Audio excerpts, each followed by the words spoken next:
Saudara Presiden Prabowo Subianto mengeluarkan instruksi penghematan anggaran hingga lebih dari 300 triliun rupiah, di mana penghematan belanja kementerian lembaga diminta sebesar 256,1 triliun rupiah.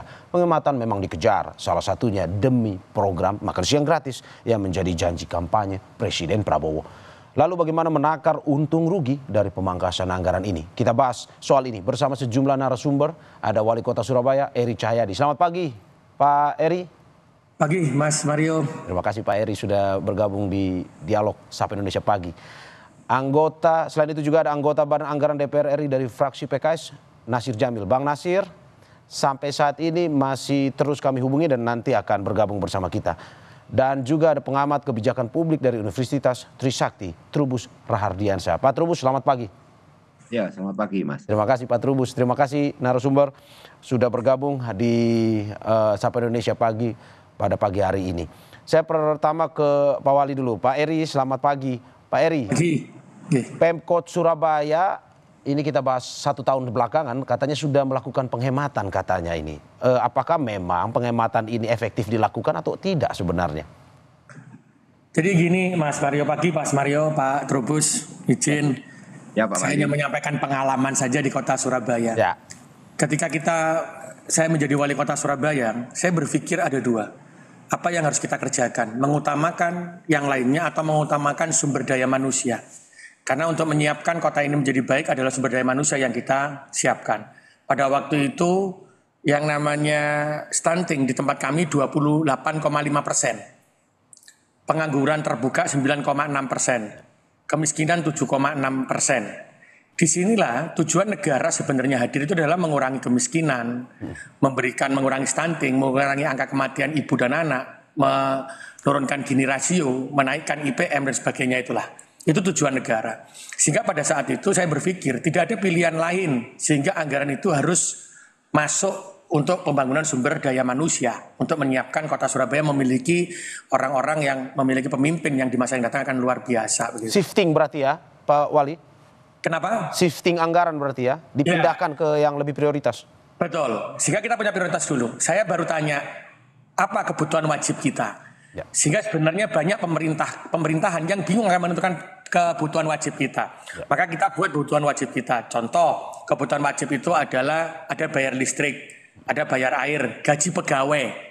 Setelah itu penanganan stunting. Maksud saya wajib itu tidak seperti yang aturan ya, tapi wajib yang harus kita selesaikan apa saja. Di situ baru saya lihat, oh ternyata bayar listrik itu bisa kita kurangkan dengan melakukan pekerjaan dimanapun kita lakukan. Sehingga pada waktu itu saya melakukan pekerjaan itu tidak lagi di kantor, tapi di balai RW. Bagaimana kita turun langsung merasakan kepada masyarakat. Sehingga penghematan listrik sangat luar biasa di kota Surabaya. Penghematan air juga luar biasa. Pada saat itu kritikan pada saya sangat luar biasa. Banyak mengatakan Pak Wali ini ada-ada saja.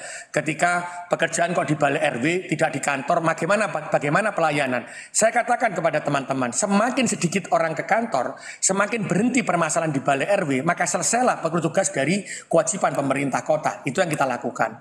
Setelah itu kita juga melakukan penghematan terhadap ATK. Pekerjaan di Surabaya tidak ada lagi yang dilakukan secara manual. Kami menciptakan melalui aplikasi. Semua pekerjaan kita kerjakan melalui aplikasi, melalui surat. Bahkan apapun pekerjaan sampai outcome itu kita kerjakan melalui aplikasi. Sehingga satu orang kami bisa tahu sampai siapa namanya hari ini mengerjakan apa. Sehingga kepala OPD itu harus bisa menjabarkan visi misi, membuat outcome dan dibagi per bulan, dibagi per hari.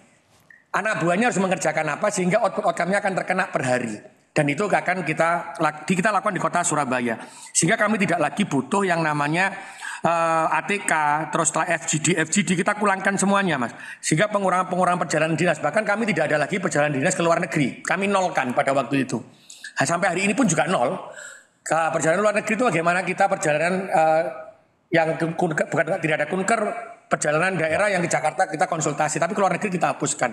Dan penghematan itu bisa sampai dengan 1 triliun yang terkait dengan ATK dan lain-lain tadi. Seperti perjalanan dinas dan lain-lain. Sehingga apa? Hasilnya yang kita rasakan, stunting kita dari 28,5 hari ini menjadi 1,6%, terendah se-Indonesia. Kemiskinan yang awalnya 7, sekarang hari ini menjadi 3,9. Yang pengangguran terbuka itu awalnya 9 menjadi 4. Nah inilah yang harus kita kejar sebenarnya.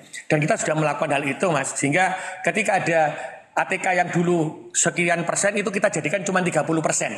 Hanya ada 30%. Dan FGD kita hilangkan sehingga kita menggerakkan masyarakat. Dan itu yang terjadi di kota Surabaya. Jadi ketika Pak Presiden hari ini menyampaikan hal itu, alhamdulillah Surabaya sudah menjalankan.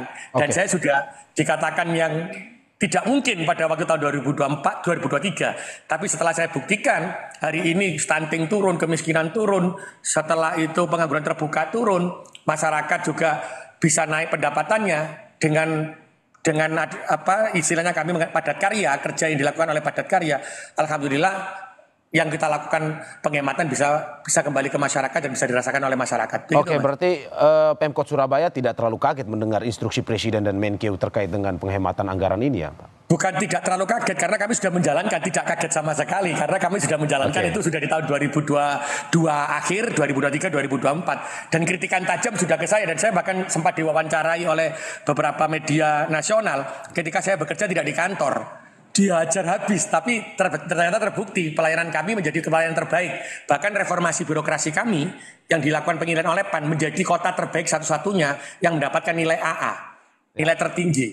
Karena kami bisa melakukan pelayanan itu. Karena ternyata setiap kemampuan PNS kami itu luar biasa. Tapi hari ini tinggal apakah kita bisa menggerakkan mereka, bisa menyemangati mereka dengan bergerak bersama dengan masyarakat, iya atau tidak. Kalau kita bisa bekerja sama, selesai. Karena yang dulu anggaran-anggaran yang turun ke masyarakat untuk menghitung, kami lakukan kepada masyarakat dengan namanya kader Surabaya Hebat. Sehingga namanya konsultan, namanya apa, hilang semuanya. Sehingga hari ini yang membangun mendata stunting, mendata kemiskinan, mendata penyakit apa di kampung itu adalah kader Surabaya Hebat, orang-orang Surabaya yang satu orang memegang 20 rumah di kota Surabaya. Oke, Begitu, Pak, tapi sebelum saya ke Pak Trubus, saya ingin bertanya, bagaimana kita mengentaskan pengangguran, sedangkan ini honorer ketar-ketir juga nih melihat itu. Dari Pemkot Surabaya bagaimana? Jadi begini Mas, di Pemkot Surabaya selalu Pak Presiden selalu mengatakan bagaimana menggerakkan masyarakat dalam pembangunan. Ya. Kami ada pembangunan rumah tidak layak huni. Rumah tidak layak huni itu adalah untuk rumah orang yang akan dibangun. Yang membangun ini adalah warga kota Surabaya yang kita latih, kita sertifikatkan. Ya. Membeli barangnya harus di toko bangunan di sekitarnya. Sehingga menggerakkan masyarakat di sana. Kedua, ketika kita memberikan kebutuhan seragam untuk warga miskin, maka kita akan menggerakkan masyarakat miskin yang ada di kota Surabaya, kita latih mereka untuk menjahit. Setelah itu nanti sekolah-sekolah itu membeli bajunya itu kepada UMKM masyarakat miskin yang kita kumpulkan. Bahkan ada yang menjual ginjal, Mas. Alhamdulillah hari ini tidak menjadi jual ginjal pada waktu itu karena kita berikan pekerjaan kepada mereka. Ya. Dan orang miskin bisa seperti pembuatan paving. Maka kita bekerja sama dengan vendor-vendor besar sehingga kita latih mereka, kita belikan alat karena paving itu ada paving yang dilewati motor K175. Motor dan sepeda dan mobil biasa. Ada yang dilewati truk ke atas 250 ke atas. 250 sama K350, 225 sama 350. Yang 175 ini kami membawa orang-orang miskin, kami latih padat karya di Surabaya sehingga masuk ke dalam e-katalog, kita beli di sana. Itu pergerakannya, Mas. Oke. Dari Pak Trubus sendiri melihat ini ada beberapa hal yang sudah dilakukan Pemkot Surabaya, tapi juga nasional ada memang pemerintah daerah terkait juga dengan ada kementerian yang memang masih pusing juga dengan efisiensi anggaran ini. Pak Trubus melihat untung ruginya di mana sebenarnya? Ya, kalau saya lihat sih pertama bahwa ini lebih kepada bagaimana pengambil kebijakan atau kepala daerah secara inovatif kreatif mencari sebenarnya program-program mana yang kategori prioritas dan mana yang kategori istilahnya prioritas nomor 2 atau nomor 3. Itu aja sebenarnya. Yang kedua, seperti juga di Surabaya tadi dijelaskan, itu ada semacam partisipasi publik karena sesungguhnya selama ini memang kita dalam penyusunan program bangunan lah katakanlah itu lebih banyak kepada sistemnya itu elitis gitu loh. Jadi minimnya partisipasi publik itu yang menyebabkan anggaran itu sering membengkak. Ya. Nah, yang kedua, saya melihat juga begini, Mas. Ini penyusunan anggaran kan selama ini itu menjadi ribut karena rame karena selama ini tuh sifatnya itu bottom up, Mas. Jadi karena bottom up, apa-apa disusun dari bawah. nama program seringkali sama, banyak yang redundant. Seperti dikatakan pemerintah banyak dan kita sudah lihat juga beberapa program yang nama-namanya itu mirip-mirip gitu. Yang satu peningkatan, yang satu pemberdayaan, yang satu pembinaan. Sebenarnya itu sama gitu ya intinya, cuman itu disebut dengan rupa. Nah, di situ kemudian diusulkan. Nah, selama ini cuma pemerintah memang memangkasnya kecil, ada cuma 20%, 30% itu penghematannya. Nah, tapi sekarang kan penghematannya cukup luar biasa di atas 50%, ya itu yang kemudian terjadi kehebohan. Nah, tetapi di Surabaya ternyata ya hal itu ya biasa saja karena memang sudah dilakukan meskipun tentu belum sesuai sesuai apa namanya kehendak presiden secara utuh mestinya kan karena memang hal yang istilah penghematannya bukan hal sesuatu yang baru tapi implementasi di lapangan mungkin ada sesuatu yang ini baru misalnya kan ini kaitan dengan MBG misalnya kan dulu belum ada MBG kan saya kira seperti itu. Hanya namanya saja. Yang kedua memang dengan sistem ini Mas apa bottom up itu sendiri memang rawan terjadi itu yang disampaikan Presiden nyolong-nyolong itu artinya di situ Ya. up kemudian juga angka-angkanya memang sudah luar biasa kan kalau kita berpikir cara-cara apa namanya inovatif progresif sebenarnya yang kalau mau dibikin yang lebih bagus ya bisa saja dalam arti ketika anggaran itu sisir sedemikian rupa dan cara-cara apa bottom up itu di mix dengan top down gitu. Jadi ada yang ditetapkan dari pemerintah pusat yang Oke. seperti apa.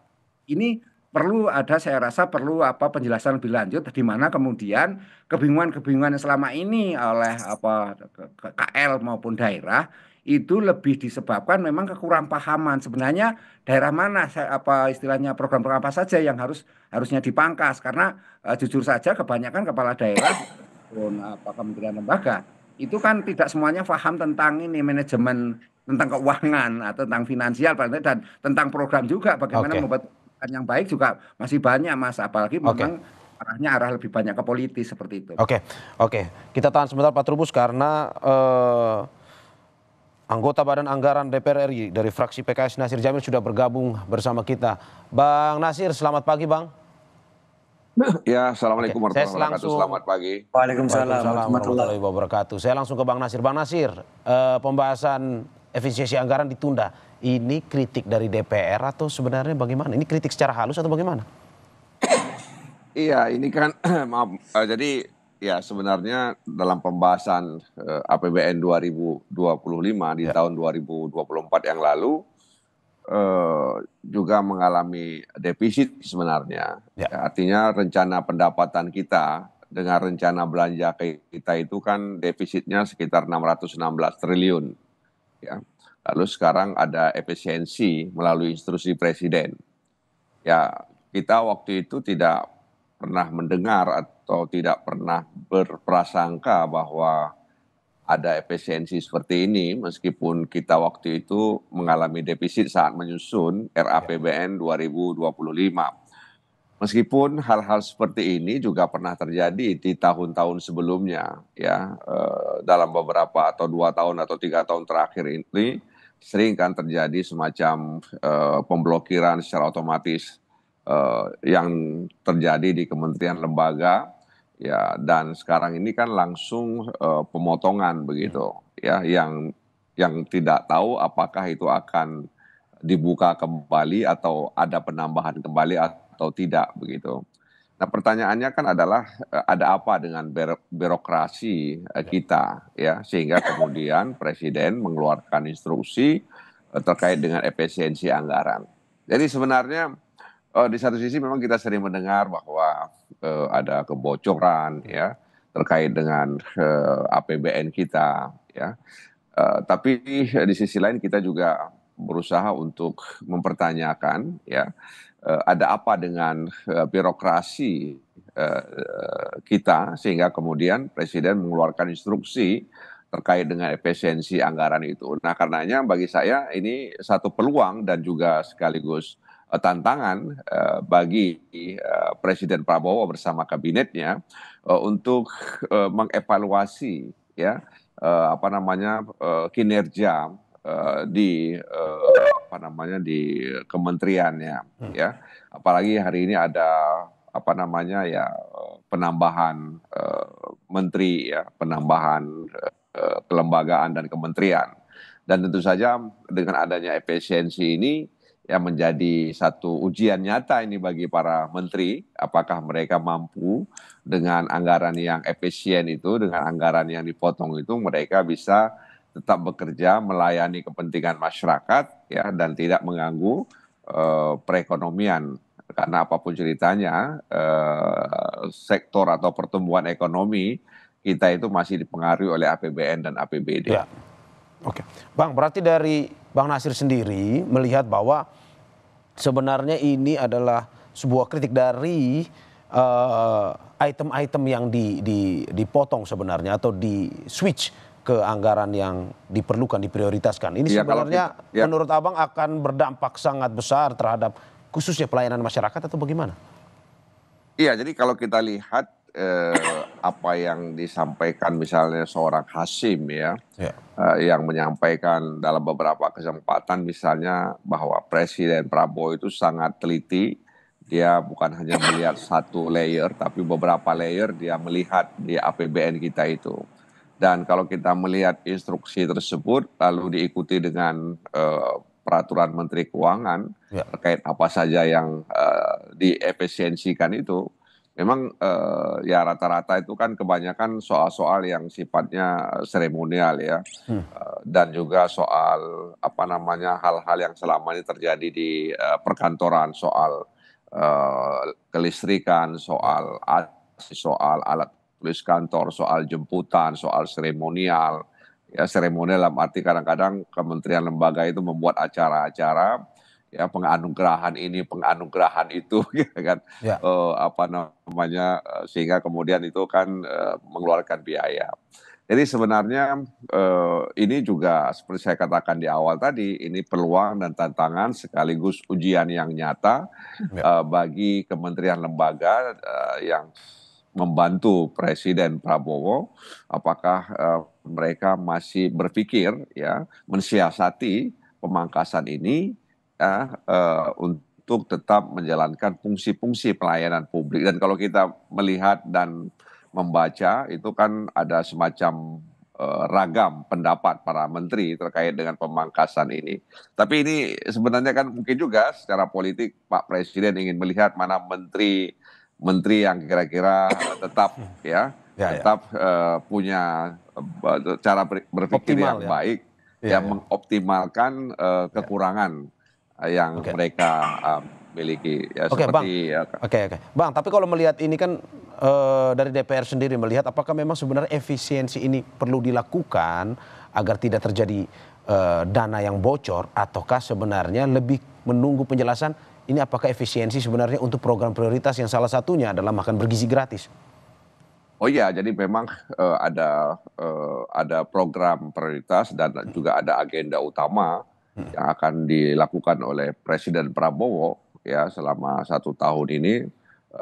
Yang satu diantaranya itu adalah makanan bergizi gratis ya.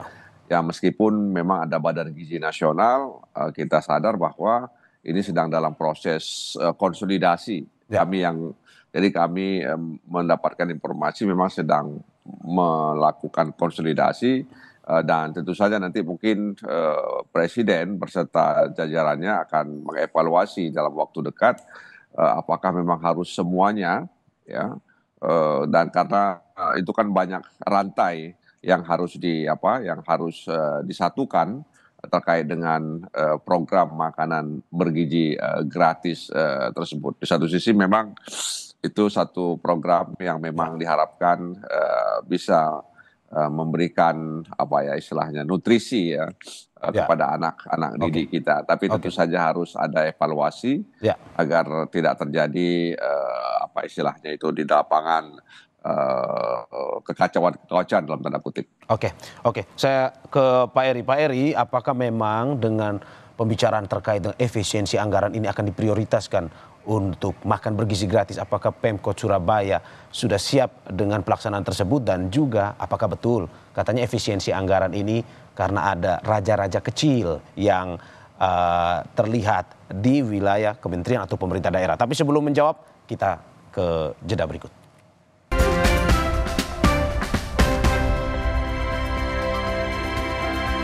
Terima kasih masih di Sapa Indonesia Pagi bersama saya Maris Sarong dan sejumlah narasumber saya. Ada Wali Kota Surabaya Eri Cahyadi, anggota Banggar DPR RI dari fraksi PKS Nasir Jamil, dan pengamat kebijakan publik dari Universitas Trisakti Trubus Rahardiansyah. Saya ke Pak Eri lagi. Pak Eri, bagaimana melihat ada shifting anggaran ke yang prioritas, tetapi ini untuk pelaksanaan makan bergizi gratis, program prioritas Presiden Prabowo. Dari Pemkot Surabaya sendiri melihatnya seperti apa? Jadi begini Mas, saya sepakat dengan Bang Nasir dan Pak Trubus. Setiap kepala daerah itu harus memiliki skala prioritas dan tahu anggarannya digunakan apa. Mohon maaf, saya dulu adalah mantan kepala Bapeko Kota Surabaya sebelum menjadi wali kota. Jadi ketika saya tahu, ini yang harus saya kerjakan, sehingga ini tidak perlu kita kerjakan. Bahkan kami ketika menjadi kepala dinas di tempat saya sekarang, saya harus mengajukan proposal.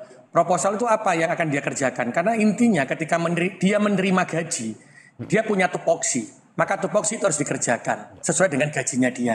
Kecuali ada pembangunan infrastruktur, baru butuh anggaran baru. Tapi yang tidak bersifat itu maka bisa dikerjakan oleh kewajibannya dia dengan gaji yang kita terima sebagai pegawai negeri sipil. Begitu. Yang kedua, tadi yang soal makan bergizi gratis, bahkan kami sempat menganggarkan 1,1 triliun pada waktu itu kami berdiskusi dengan provinsi, kami menggetok anggaran, disampaikan oleh teman-teman provinsi, dievaluasi untuk makan bergizi 1,1 triliun untuk gratis, untuk makan bergizi gratis, masuk ke dalam APBD.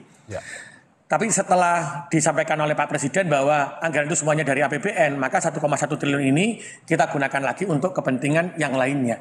Tapi sebenarnya permakanan di kota Surabaya kita sudah berikan kepada lansia, kita berikan kepada stunting, itu sudah kita berikan. Sehingga apa? Sebenarnya intinya, dan seperti Pak Trubus sampaikan, setiap kepala daerah atau setiap kepala dinas di tempat kota Surabaya itu harus tahu apa yang harus dia kerjakan, anggarannya berapa, akan digunakan untuk apa. Mohon maaf, lurah di tempat kami, bahkan RT, kita punya aplikasi, itu kami bisa tahu.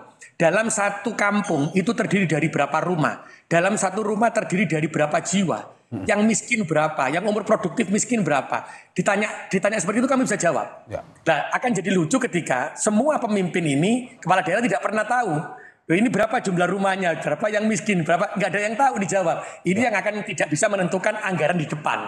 Saya sepakat dengan Bang Nasir tadi, yang kita lakukan seperti tadi. Kami punya sepakat untuk kepentingan umat yang lebih besar. Sehingga perjalanan luar negeri kami nolkan. Sejak tahun 2022 kami nolkan. Karena saya sampaikan, kita tidak perlu ke luar negeri kalau rakyat kita masih membutuhkan kebutuhan-kebutuhan yang perlu. Kita tidak perlu FGD yang perlu kasih goodie bag yang isinya macam-macam. Tadi Bang Nasir tadi sampaikan, ketika kami ada penghargaan kami cukup kasih nasi kotak, begitu aja ketika ada penghargaan. Bahkan ada yang tidak perlu diberikan nasi kotak. Jadi intinya, betul Pak Trubus tadi, kita ini mau apa sebagai kepala dinas pemimpin daerah ini seperti apa? Tapi yang mohon maaf Mas Mario, kami ketika menentukan kepala dinas tadi, itu kami lakukan proposal, kami tampilkan, dinilai oleh publik, dinilai oleh wartawan. Sehingga mereka tahu kepala dinas ini pantas atau tidak dengan anggaran yang dia punya. Dan saya yakin ini belum ada di Indonesia, tapi ya saya harus berani lakukan itu. Karena bukan karena suka dan tidak suka, tapi mereka mampu atau tidak mampu sebagai profesional untuk sumpah kita sebagai PNS, karena saya sebelumnya sebagai PNS, untuk memberikan yang terbaik bagi masyarakat. Itu saja Mas Aryo. Tergantung diri kita sendiri. Oke Pak Eri, tetapi kan ada beberapa item yang memang dikurangi, salah satunya listrik misalkan, yang akhirnya membuat para pegawai ini harus pulang lebih cepat. Ini mungkinkah berdampak kepada pelayanan publik pada akhirnya? Oh tidak Mas, tadi saya katakan pelayanan publik saya sudah menggunakan aplikasi. Bahkan pelayanan adminduk saja kami lakukan di Balai RW. Kalau jenengan lihat, mohon maaf saya bekas pegawai negeri juga. Kadang-kadang teman-teman itu kalau di kantor komputer nyala, AC nyala, orang tidak mengerjakan apa-apa Mas. Maka itu saya turunkan mereka kerja di Balai RW. Sehingga kami menggunakan semua aplikasi. Ketika menggunakan aplikasi, warga itu kami ajarkan. Tadi Pak Trubus menyampaikan peran masyarakat. Sehingga kami mengajarkan RT bagaimana menggunakan aplikasi ketika ada orang mengurus KTP, cukup ke RT-nya dibantu. Kalau tidak ke Balai RW kami bantu lewat aplikasi, masuk kami proses. Sehingga yang di kantor tidak perlu banyak orang. Ataupun dia bisa kerja dimanapun, tapi menggunakan aplikasi untuk memproses itu. Dan itu sudah berjalan di kota Surabaya. Dan itu kami lakukan. Awal-awal kami memang dikatakan oh tidak mungkin, tapi hari ini mungkin. Karena terlibatnya masyarakat itu menentukan apakah pemerintah itu bisa berjalan atau tidak. Kalau pemerintah mengatakan tanpa keterlibatan masyarakat kita berjalan karena keberhasilan kita, itu omong kosong. Pemerintah kota itu tidak akan pernah berhasil melakukan itu. Tapi kami melibatkan masyarakat bagaimana RT lewat aplikasi. Bahkan RT mengajukan izin itu apa mengajukan? Ya, untuk mengajukan KTP atau KK cukup pakai klik aplikasi langsung masuk ke tempat kami proses. Ya. Sehingga kami juga mengatakan kerja dimanapun, tidak harus di dalam. Ketika ada orang yang tidak mampu mengajukan izin, maka datanglah ke Balai RW. Kalau tidak mampu, baru datang ke dinasnya. Oke. Itu yang kita lakukan, Mas Mario. Oke. Bang Nasir, ini melihat kalau dari Pemkot Surabaya sendiri memang sudah siap, karena memang sudah ada setahun ini mereka melakukan efisiensi anggaran, dan ketika ada instruksi seperti ini ya mereka lebih bisa berjalan mungkin saja tanpa ada hambatan. Tetapi kalau misalkan secara nasional, ini Ketua Komisi Yudisial kemarin curhat, katanya efisiensi anggaran ini membuat mereka harus berpikir bahwa menggaji pegawai saja hanya bisa sampai Oktober. Nah, ini apakah memang sebenarnya sangat berdampak pada akhirnya untuk kesejahteraan para pegawainya juga, atau bagaimana? Termasuk honorer-honorer ini yang juga saat ini ketakutan bagaimana nasib mereka. Iya, jadi memang harus kita akui juga terlalu banyak prioritas pembangunan yang ingin dilaksanakan dengan keterbatasan anggaran tersebut ya. Dan kita juga memahami bahwa setiap kementerian lembaga itu menginginkan agar program dan kegiatannya itu menjadi prioritas pembangunan, sehingga anggaran yang tersedia itu kadang-kadang dibagi dengan porsi-porsi kecil, dan tentu saja itu habis untuk belanja pegawai, ya, belanja operasional dan belanja barang dan jasa. Jadi seperti yang saya katakan tadi, seperti Komisi Yudisial, memang mereka menyampaikan salah satu problemnya itu adalah soal seleksi calon hakim agung, ya, yang akan menjadi hakim agung, dan tentu saja ini erat kaitannya dengan proses penyelesaian perkara-perkara yang masuk di Mahkamah Agung. Di satu sisi masyarakat juga membutuhkan peradilan yang cepat, ya, sehingga kemudian keputusannya itu bisa dibuat dan diketahui oleh para pencari keadilan. Jadi tadi misalnya Pemko Surabaya mengatakan mereka bisa bekerja di luar kantor ketika ditanya soal pembatasan jam kerja. Work from anywhere itu saya pikir sudah dilakukan oleh Pemko Surabaya, ya, dengan teknologi yang hari ini berkembang, kita bisa memanfaatkan itu. Jadi sekali lagi terkait soal belanja pegawai, dan memang di beberapa kementerian lembaga itu terasa, ya. Misalnya nanti mereka akan berhadapan dengan pegawai apa yang disebut dengan P3K itu, ya, dan ini berdampak sebenarnya, ya, bagi kementerian. Dan jadi memang sekali lagi efisiensi ini sekali lagi yang paling penting dalam pandangan saya itu tidak melupakan, ya, prioritas pembangunan yang sudah kita canangkan, karena memang ada pepatah yang mengatakan terlalu banyak prioritas itu artinya tidak ada prioritas, ya. Jadi itu pepatah yang mengajarkan kita, ya, karena tadi itu kadang-kadang yang saya pahami kementerian dan lembaga sering sekali ingin program-programnya itu menjadi program prioritas, ya. Jadi terlalu banyak prioritas itu artinya tidak prioritas. Iya, tapi kan ini katanya bukan visi kementerian tapi visi presiden, Bang Nasir. Iya, tentu saja karena mereka berada dalam gerbong kabinet merah putih, tentu presiden bertanggung jawab sepenuhnya dengan instruksi ini, dan diharapkan para menteri dan kepala lembaga itu bisa menyesuaikan apa yang menjadi instruksi presiden tersebut tanpa kemudian melupakan prioritas pekerjaan atau agenda yang dimiliki oleh kementerian dan lembaga tersebut. Makanya saya katakan ini ujian yang nyata bagi para menteri dan kepala lembaga, apakah mereka mampu beradaptasi dan menyesuaikan rencana-rencana mereka dengan efisiensi yang diinstruksikan presiden tersebut. Kalau mereka bisa lolos dari ujian ini, ya tentu mereka akan bertahan dalam kabinet merah putih. Kalau tidak, ya seperti yang sering disampaikan oleh Pak Prabowo atau orang-orang dekatnya, ada menteri-menteri yang tidak sejalan dengan presiden dan lain sebagainya. Oke, saya ke Pak Trubus. Pak Trubus, bagaimana melihat ini kalau misalkan pada akhirnya efisiensi anggaran ini ditujukan untuk program prioritas, salah satunya seperti MBG. Jangan sampai anaknya dikasih makan tapi orang tuanya nggak makan juga. Ini seperti yang terjadi di lembaga-lembaga ini. Komisi Yudisial mengatakan susah menggaji hingga bulan Oktober. Nah, Anda melihat bagaimana ini ke depan? Ya, menurut saya ke depan memang dibutuhkan satu kembali persoalan skala prioritas dan inovasi dari seorang ini ya pimpinan. Oleh karena apa? Karena nanti kita lihat bagaimana kemudian ketika program yang diamanahkan oleh presiden itu tetap bisa berjalan sampai akhir nanti dan akhirnya berkelanjutan. Tetapi yang kedua juga memikirkan bagaimana kemudian agar cara pandang yang mengatakan bahwa anak-anaknya makan tapi bapaknya nggak makan atau orang tuanya meriang itu ya memang harus segera istilahnya dimitigasi sedemikian rupa cara berpikir-pikir yang konvensional itu agar kita memikirkan bahwa kita hidup di masa depan gitu. Dalam arti bahwa semua anggaran memang peruntukannya untuk program-program prioritas khususnya MBG dan misalnya cek kesehatan gratis yang membutuhkan anggaran besar juga. Jadi dalam hal ini memang pemerintah punya kewenangan, artinya presiden sebagai panglima terdepan, artinya bertanggung jawab semua jalannya pemerintahan ini. Tentu program-program yang bagus akan tetap istilahnya diingat oleh masyarakat dan didukung oleh masyarakat. Nah, sepanjang dukungan masyarakat tinggi seperti katakan Pak Wali Kota tadi, memang akan tetap berlangsung dengan cukup baik, artinya respon masyarakat sangat tinggi. Cuman memang ini dampak-dampak, ini kan dampak itu ada dampak sifatnya linier ya. Yang linier itu bisa diprediksi.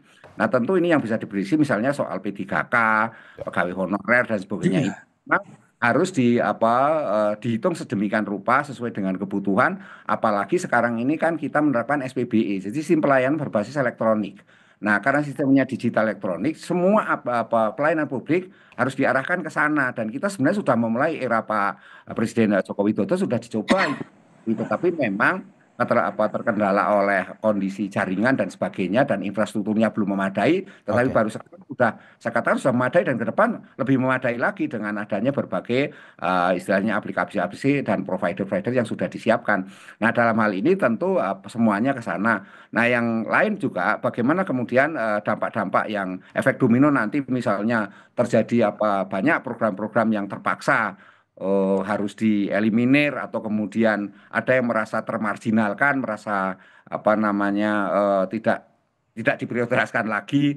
Nah, ini memang perlu ada semacam ini juga pembenahan mengenai struktur birokrasi. Itu penting sekali karena selama ini memang di publik itu banyak sekali kritikan-kritikan karena bagaimana presiden menambah kementerian lembaga tetapi kemudian secara otomatis juga kemudian melakukan istilahnya pemangkasan yang besar-besaran di atas 50% lagi. Ini yang menyebabkan istilahnya tanda petik kemarahan dan emosi yang saya rasa kemudian kita lihat bagaimana kemudian presiden pun menanggapinya dengan yang juga. Gitu. Saya singkat saja terakhir Pak Eri, bagaimana Anda melihat ini optimis sebenarnya atau tidak pada pemerintah daerah lainnya ini mencontohi Surabaya yang sudah lebih dahulu melakukan efisiensi dan juga efektif pada saat instruksi ini keluar. Anda optimis daerah-daerah lain juga bisa mengikuti Surabaya atau bisa juga efektif dalam bekerja melakukan pelayanan masyarakat setelah instruksi ini keluar? Saya optimis Mas Mario, tapi tadi disampaikan Pak Trubus dan Bang Nasir bagaimana basis pelayanan elektronik ini bisa berjalan. Karena mungkin semua daerah tidak bisa semuanya wifi-nya atau internetnya bagus begitulah. Ini yang menjadi tantangan kita, itu yang pertama. Yang kedua yang saya berharap itu adalah ketika menjadi kepala dinas di daerah manapun, maka harus bisa menghitung. Yang diamankan pertama kali itu adalah gaji pegawai, P3K. Setelah itu sisanya apa yang akan dikerjakan oleh mereka itu harus sesuai menunjang visi misi dari wali kotanya atau kepala daerah. Yang selama ini biasanya mereka membuat visi misi itu tidak sama, pokoknya dia kerja. Mohon maaf, boleh dicek. Setiap anggaran daerah itu setiap tahun, tadi seperti Pak Trubus sampaikan, kegiatannya pasti sama. Saya juga jadi bingung ketika jadi wali kota, kok jadi sama terus ya? Harusnya kan berbeda. Kalau ini sudah tercapai dan itu sudah tertuang dalam RPJMD 5 tahunan, maka dia harusnya bisa. Oh, hari ini mengerjakan banjir, oh tahun ini mengerjakan kemiskinan. Itu yang harus disampaikan kepada masyarakat sehingga masyarakat bisa menerima itu. Kalau kepala dinas tidak bisa mengetahui itu dan cilakannya kepala daerah juga tidak mengetahui itu menjadi bumerang bagi pemerintahan untuk menjadikan pemerintahan yang baik. Itu saja, Mas. Jadi harus tahu anggaran dan tahu skala prioritas dan tahu mana belanja wajib, mana setelah ada sisa, mana yang menjadi prioritas dituangkan dalam RPJMD sehingga 5 tahun visi misi dari kepala daerah terwujud atau presiden. Oke. Saya terakhir ke Bang Nasir, singkat saja Bang, bagaimana melihat bahwa pemerintah di satu sisi harus ada program prioritas, tapi di satu sisi juga ya harus memperhatikan kesejahteraan pegawainya juga tanpa merugikan orang lain. Iya, jadi harus dipahami bahwa pemerintah pusat dan daerah itu satu kesatuan yang tidak bisa dipisahkan. Nah, karena itu mari bersama-sama kita melakukan mitigasi terkait dengan efisiensi ini, terutama dampaknya dalam konteks implikasi sektor ekonomi. Ya, karena ini juga akan sangat rentan jika nanti kemudian ada berita-berita bohong atau hal-hal yang kemudian mengatakan bahwa efisiensi ini akan berdampak terhadap sektor ekonomi, ya, terutama UMKM kita, ya, dan potensi pemutusan hubungan kerja.